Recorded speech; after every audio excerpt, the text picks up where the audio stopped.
আসসালামু আলাইকুম, সবাইকে স্বাগত জানাচ্ছি আজকের ক্লাসে। আজকে আমরা ইনফ্লেশন নিয়ে কথা বলবো। আমরা ইনফ্লেশন কিভাবে মেজার করব এবং এর গুড সাইড এবং ব্যাড সাইড এগুলো নিয়ে আলোচনা করব। তো প্রথমে আমরা ডেফিনেশন দেখি যে ইনফ্লেশন আসলে কি। ইনফ্লেশনের বাংলা হচ্ছে মুদ্রাস্ফীতি। সহজ কথায় আমরা যদি বলি যে সময়ের সাথে সাথে পণ্য সেবার মূল্য বৃদ্ধি পাচ্ছে এবং অর্থের যে ক্রয় ক্ষমতা বা পার্চেসিং পাওয়ার আছে, বা আমরা পার্চেসিং পাওয়ার যেটাকে বলি,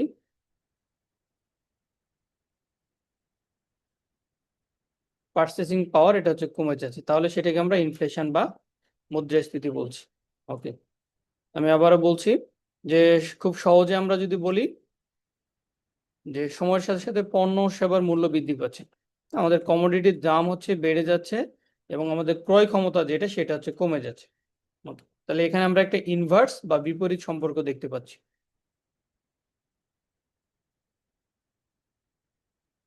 বিপরীত সম্পর্ক দেখা যাচ্ছে, তাহলে এটা হচ্ছে ইনফ্লেশন। একই সাথে আমরা যদি ডিফ্লেশন বলি,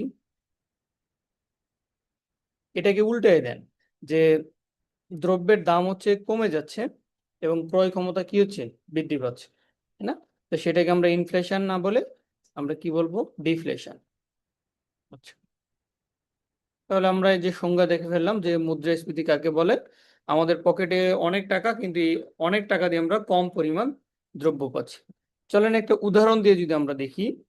ধরেন আপনার কাছে 100 টাকা আছে, ঠিক আছে? আপনার কাছে 100 টাকা আছে, এটাতে আপনি 1 কেজি চাল কিনতে পারেন।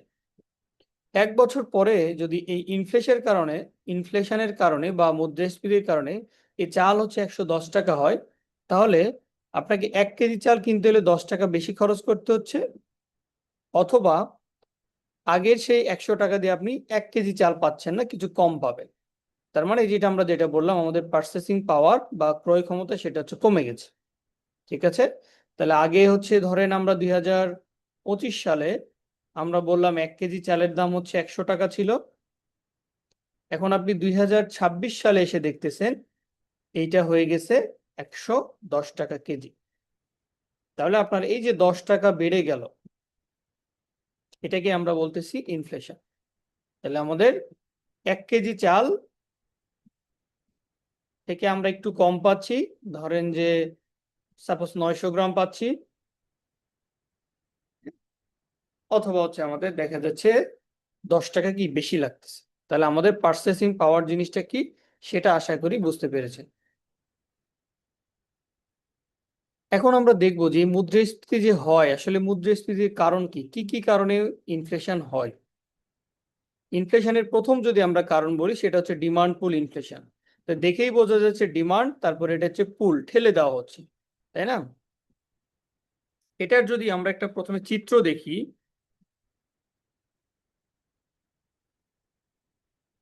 ঠিক আছে? আমরা এই ডিমান্ড পুল ইনফ্লেশনটা যদি একটু চিত্রের মাধ্যমে প্রথমে দেখার চেষ্টা করি, আমি এখানে একটা গ্রাফ এখানে আঁকায় নিচ্ছি, ঠিক আছে?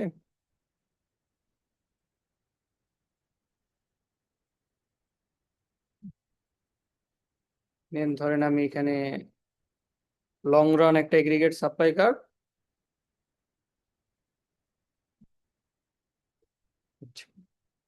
বা এটা আমি একটু উপরে দিই।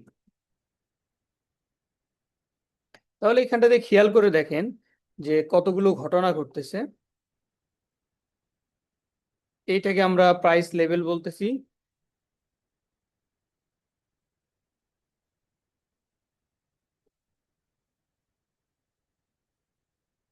বা মূল্যর যে মানে স্তর যেটা আমাদের, সেটা আমাদের ওয়াই অক্ষে, এবং এক্স অক্ষে আমরা হচ্ছে এর যে রিয়েল আউটপুট সেটা আমরা দেখতেছি।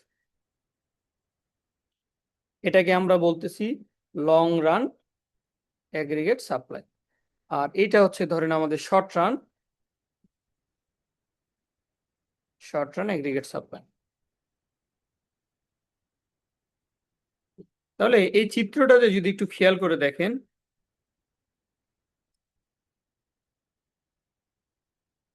তাহলে আমরা বলছি ডিমান্ড পুল সাপোজ, তাই না? তো প্রথমে আমরা যেটা বলছি এটা ধরেন আমি বলছি যে এটা পার্ট, এটা ধরেন এটা হচ্ছে ক্লাসিক্যাল। হ্যাঁ,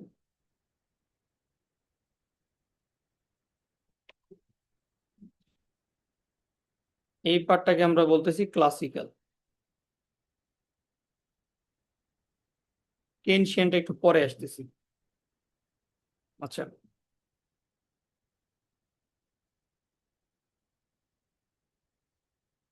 বা আমরা এটাকে যদি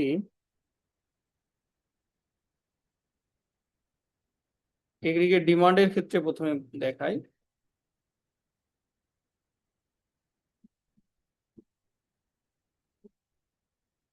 এইটা হচ্ছে আমাদের ধরেন এগ্রিগেট ডিমান্ড 2, এইটা হচ্ছে এগ্রিগেট ডিমান্ড 1। আচ্ছা, তাহলে এই যে আমরা প্রাইস লেভেল এবং আমাদের যে আউটপুট বললাম এক্স অক্ষ এবং ওয়াই অক্ষে দেওয়া আছে, এটাকে আমরা লং রান এগ্রিগেট সাপ্লাই বলতেছি, আর এটাকে আমরা বলতেছি শর্ট রান এগ্রিগেট সাপ্লাই।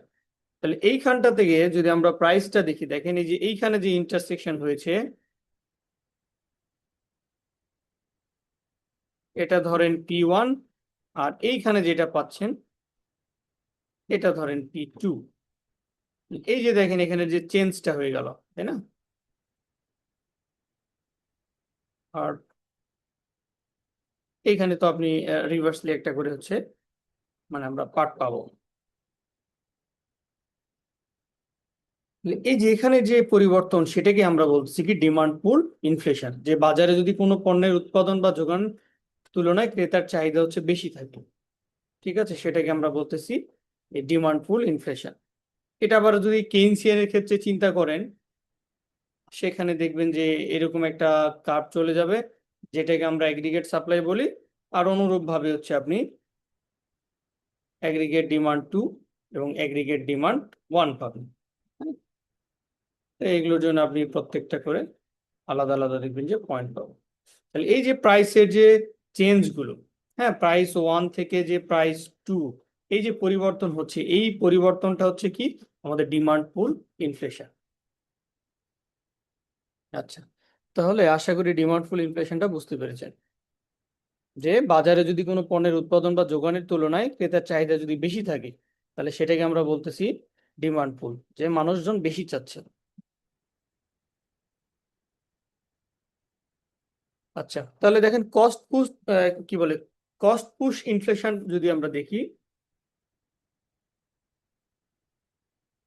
এটাও জাস্ট রিভার্সলি যদি চিন্তা করেন, যে আমাদের যে কাঁচামাল আছে, ঠিক আছে, যে র ম্যাটেরিয়াল বা হচ্ছে পরিবহন কস্ট অথবা হচ্ছে আমাদের লেবারের মজুরি, এগুলোর যদি হচ্ছে খরচ বেড়ে যায়, তাহলে উৎপাদন খরচ তো ডেফিনেটলি আপনার বাড়বে। সেম ভাবে আমরা গ্রাফে এটা হচ্ছে প্রেজেন্ট করতে পারবো। তাহলে এটাকে আমরা বলতেছি কি কস্ট। এখন অর্থের যোগান বা মানি সাপ্লাই কি, অর্থনীতিতে বা বাজারের চাহিদার তুলনায় অতিরিক্ত টাকা চলে এলে অর্থের মান কমে যাবে এবং পণ্যের দাম বাড়বে। এটা তো জেনারেল, আমরা প্রথমেই পড়লাম, তাই না? যে আপনি যদি মানি সাপ্লাই বাড়ান, মানি সাপ্লাই যদি বাড়ান, তাহলে মানুষের হাতে টাকা তো হচ্ছে কি বলে বাড়বে।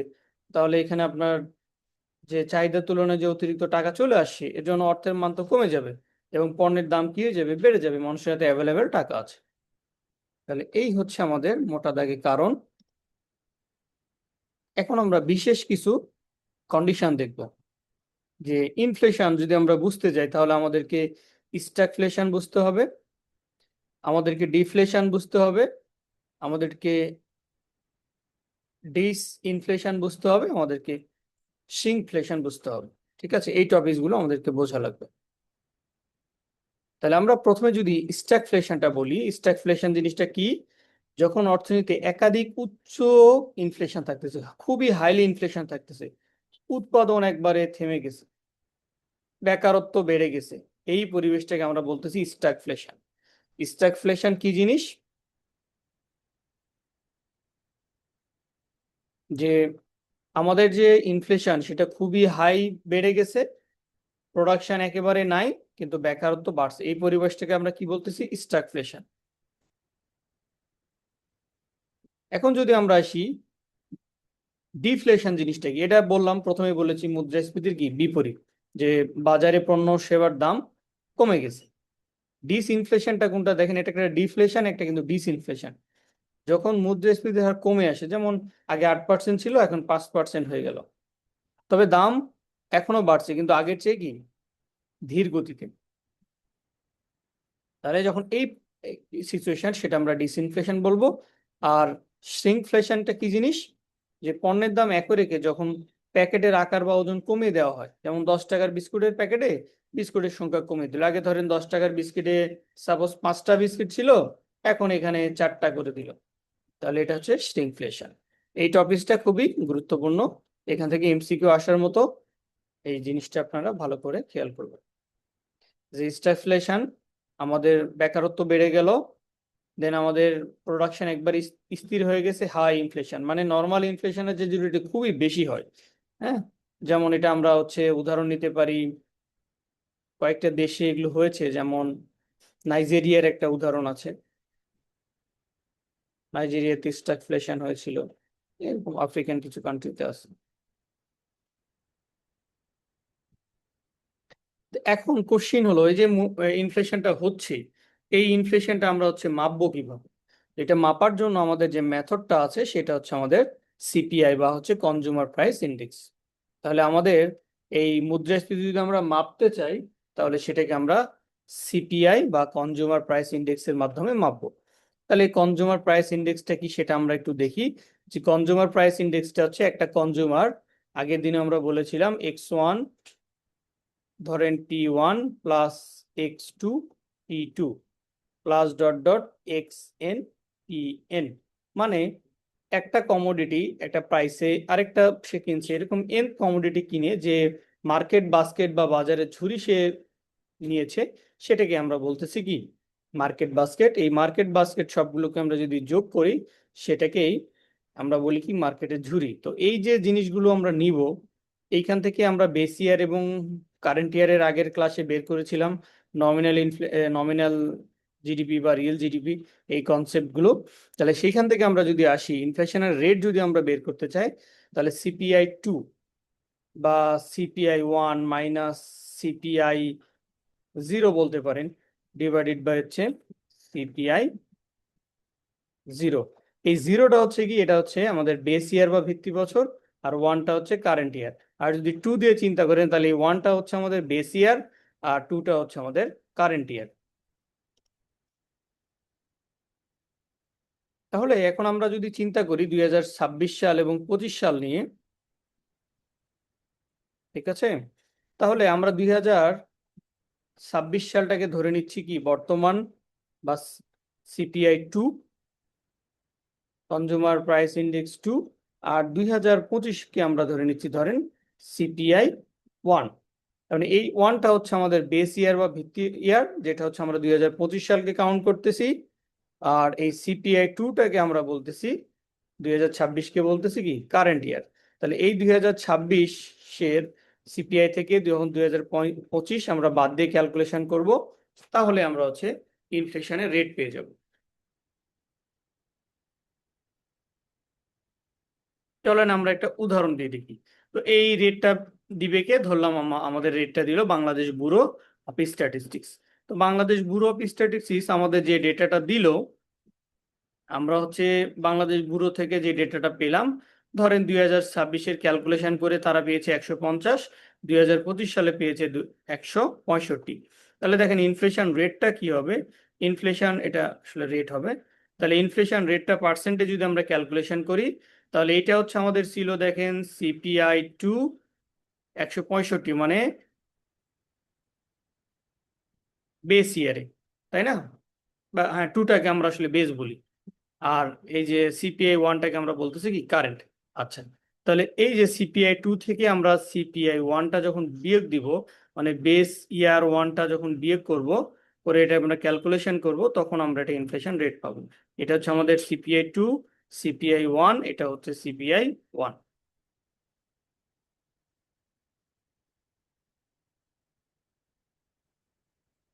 তাহলে এই যে 10% আমরা পেলাম এই 10%টার আসলে মর্মার্থ কি, এই 10%টা দিয়ে আমাদেরকে কি বুঝাচ্ছে?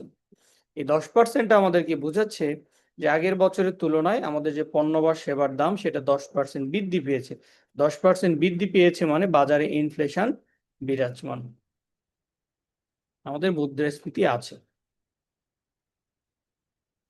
ক্লিয়ার? আশা করি এই পর্যন্ত বুঝতে পেরেছি।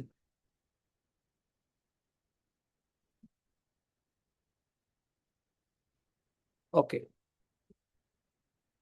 তাহলে আমরা এই পর্যন্ত বুঝলাম যে আমাদের অর্থনীতিতে মুদ্রাস্ফীতি বা ইনফ্লেশন বলতে একটা নির্দিষ্ট সময়ে পণ্য ও সেবার সামগ্রিক মূল্যস্তরের বৃদ্ধি পাওয়া এবং ক্রয় ক্ষমতা কমে যাওয়া, সেটাকে বুঝছি।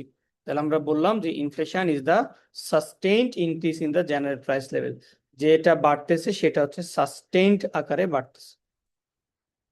ঠিক আছে, যে আজকে হয়তো বন্যার কারণে একটা কমোডিটি 5 টাকা থেকে 7 টাকা হয়ে গেছে, পরের দিন আবার 5 টাকা হয়ে গেছে, এমন না। এটা হচ্ছে আমাদের এটা লং টার্মে বাড়তেছে। আমরা বলতেছি inflation is the sustained increase in the general price level. আমাদের যে জেনারেল প্রাইস লেভেল আছে এটা সাস্টেইনড আকারে কি হচ্ছে, ক্রমান্বয়ে এটা বাড়তেছে। ঠিক আছে, যখন এটা হচ্ছে বাড়তেছে সেটাকে আমরা বলতেছি ইনফ্লেশন। এখন ইনফ্লেশনের কারণে মানে আসলে কি কি ইম্প্যাক্ট হতে পারে, বা ডিমান্ড পুল এবং কস্ট বুস্ট আমরা যে ইনফ্লেশন বললাম এগুলোর আসলে কি ইম্প্যাক্ট হতে পারে? তাহলে দেখেন, প্রথমত আমরা যদি আসি ইনফ্লেশনের কথা যদি চিন্তা করেন, তাহলে যোগান হচ্ছে বেড়ে যাচ্ছে। তার মানে কেন্দ্রীয় ব্যাংক অতিরিক্ত টাকা ছাপাবে, বাজারে অর্থের প্রবাহ বাড়বে, মানুষের হাতে অতিরিক্ত টাকা চলে আসবে, এর ফলে একটা চাহিদা বাড়বে। এই জন্য আমরা বলছিলাম ডিমান্ড পুল, ঠেলে দেওয়া হচ্ছে, চাহিদাকে ঠেলে দেওয়া হচ্ছে। গভর্নমেন্ট ব্যয় বাড়বে, সরকারের যে বাজেট সেখানে যদি হচ্ছে মানুষের জনগণের টাকা পৌঁছে যায় তাহলে চাহিদা তৈরি হবে, মানুষ খরচ করবে। এরপরে দ্রুত জনসংখ্যা বাড়লে মৌলিক পণ্যের চাহিদা কি যাবে, বেড়ে যাবে। তার মানে চাহিদা বৃদ্ধিজাত বা মুদ্রাস্ফীতি, আমরা যে ডিমান্ড ফুল হলাম, এটার একটা ঘটনা ঘটবে। কস্ট পুশটা কি জিনিস দেখেন, যখন আপনি কোনো প্রোডাকশনে যাচ্ছেন, সেই পণ্যের উৎপাদন খরচ যদি বেড়ে যায়, তাহলে উৎপাদকেরা সেই খরচটা তোলার জন্য পণ্যের বিক্রি মূল্য বাড়ায় দিবে। তাহলে তার যে কাঁচামাল আছে, তার যে র মেটেরিয়ালস আছে, সে যে জ্বালানি ব্যবহার করতেছে, সেটা আইদার তেল, গ্যাস, বিদ্যুৎ যেটাই হোক, এগুলো যদি ব্যবহার করে তার খরচটা হচ্ছে বৃদ্ধি পাচ্ছে। তার যে মজুরি, শ্রমিককে সে যে ওয়েজ দিচ্ছে, সেটা হচ্ছে বেড়ে যাচ্ছে। তাহলে শ্রমিকদের বেতন বা মজুরি বাড়লে উৎপাদন খরচ কি হয়ে যাবে, বেড়ে যাবে। তাহলে সেটাকে আমরা বলতেছি কস্ট পুশ, মানে আমাদের যে খরচ সেটাকে পুশ করে দেওয়া হচ্ছে বা ঠেলে দেওয়া হচ্ছে। কারেন্সি ডেপ্রিসিয়েশন হয়ে যাবে, মুদ্রার মান কমে গেলে আমদানি করার যে কাঁচামাল বা পণ্যের দাম সেটা অনেক কি হয়ে যাবে, বেড়ে যাবে।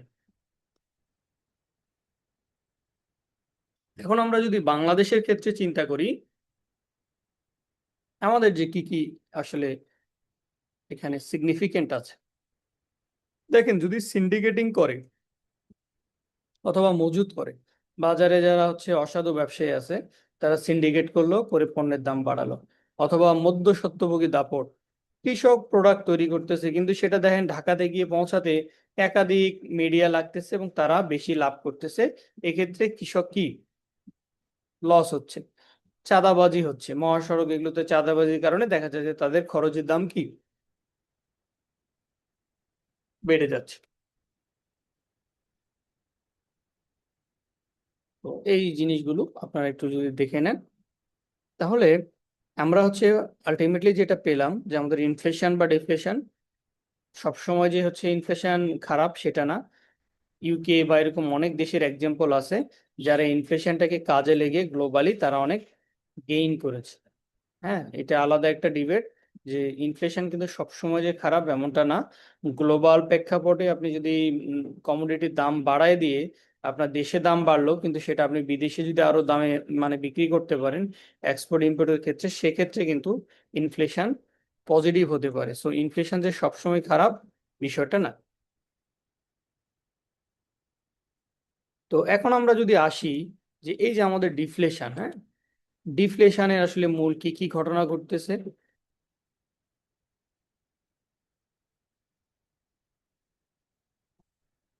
তো প্রথমে আমরা বলতেছি আমাদের সামগ্রিক যে চাহিদা সেটা হচ্ছে কমে যাচ্ছে। তাহলে মানুষের যে খরচ বা ব্যয় কমানোর যে টেন্ডেন্সি থাকতেছে, অর্থনৈতিক অনিশ্চিত বা মন্দার হচ্ছে আশঙ্কা হচ্ছে, মানুষ ব্যবসায়ী প্রতিষ্ঠান কেনাকাটার যে বিনিয়োগ সেটা কমিয়ে দিচ্ছে, টাকা নিজের কাছে রাখার চেষ্টা করতেছে, তাহলে এটা হচ্ছে আমাদের একটা এগ্রিগেট সাপ্লাই বা সামগ্রিক যে আমাদের, আমরা যেটা নর্মালি বলি যে ওয়াই সমান সমান C plus I plus G plus NX, এই ইকুয়েশনে আমাদের ইম্প্যাক্ট করতেছে। অর্থের যে যোগান সেটা হচ্ছে, কেন্দ্রীয় ব্যাংক যদি বাজারে টাকা সরবরাহ কমায় দেয়, সুদের হার যদি বাড়িয়ে দেয়, তাহলে তবে বাজারে ঋণের প্রভাব কেনাকাটা কি হয়ে যাবে, কমে যাবে। সেন্ট্রাল ব্যাংক বা আমাদের বাংলাদেশ ব্যাংক যদি রেট অফ ইন্টারেস্ট, হ্যাঁ, লোনের রেট অফ ইন্টারেস্ট বাড়ায় দেয় যদি, তাহলে তো হচ্ছে এখানে ছোট ছোট যারা ব্যবসায়ী আছে বা হচ্ছে মিডিয়াম যে ব্যবসায়ী, তারা তো কিন্তু লসে পড়বে।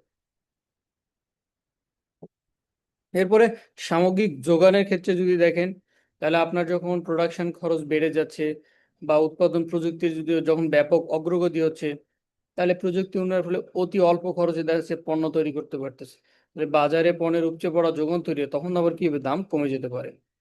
পণ্যের খরচ যদি আবার নাটকীয়ভাবে দেখা যাচ্ছে যে হ্রাস পাচ্ছে, কাঁচামাল বা জ্বালানির দাম হঠাৎ করে অনেক কমে গেল, তাহলে পণ্যের চূড়ান্ত দাম কি হয়ে যাবে, কমে আসবে। সো যেটা খুবই এইখানে রেয়ার।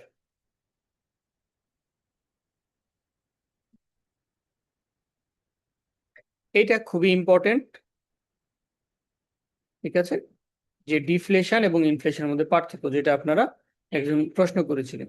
তাহলে ইনফ্লেশনে দেখেন মূল্য স্তর বা হচ্ছে প্রাইস যে লেভেল, প্রাইসের যে লেভেল, তাহলে পণ্যের দাম হচ্ছে ক্রমাগত বাড়তেছে, বললাম যে সাস্টেইনড আকারে বাড়তেছে, আর এখানে দাম কি হয়ে যাচ্ছে, কমে যাচ্ছে। ইনফ্লেশনে বাড়তেছে, ডিফ্লেশনে কি কমে যাচ্ছে। টাকার মান দেখেন কমে যাচ্ছে, আর এখানে আবার টাকার ক্রয় ক্ষমতা বাড়তেছে।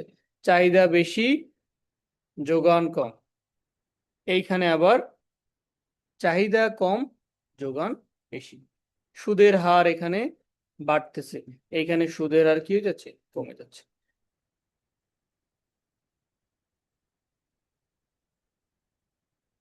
এখন ডিফ্লেশন কি আসলে অর্থনীতির জন্য ক্ষতি কিনা, তাহলে দেখেন আপনার যদি ব্যবসায়িক যদি হচ্ছে লস হয়, তাই না, ব্যবসায়িক যদি লোকসান বা মন্দা হয়, কর্মসংস্থান যদি কমে যায়, বেকারত্ব হয়, কেনাকাটায় যদি আপনি পিছিয়ে দেন, তাহলে এগুলো তো আসলে ক্ষতিকারক আপনার জন্য, তাই না।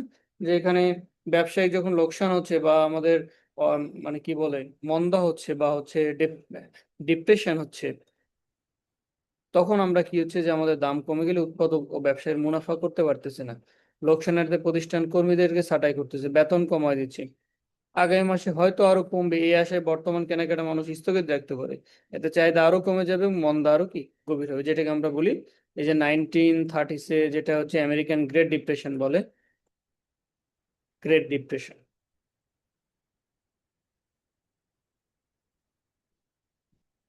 ঠিক আছে, তাহলে এখন আমরা যদি সারসংক্ষেপে আসি, মুদ্রাস্ফীতি যেমন নির্দিষ্ট সীমার বাইরে গেলে ক্ষতিকারক, ঠিক তেমনি ডিফ্লেশন অর্থনৈতিক মন্দা ও বেকারত্বের বড় ইঙ্গিত বহন করে। আমরা যদি একটা ক্লিন ইকোনমির কথা চিন্তা করি, সেখানে মুদ্রাস্ফীতি আমরা 2 থেকে 3% মানে কি বলে অ্যালাউ করতে পারি, যেটা আমাদের জন্য এখন অনেক বেশি। ধরেন প্রায় আমাদের সিঙ্গেল ডিজিটের থেকে অনেক বেশি। ধরেন 10% মানে কি আমরা ডাবল ডিজিটে চলে গেছি।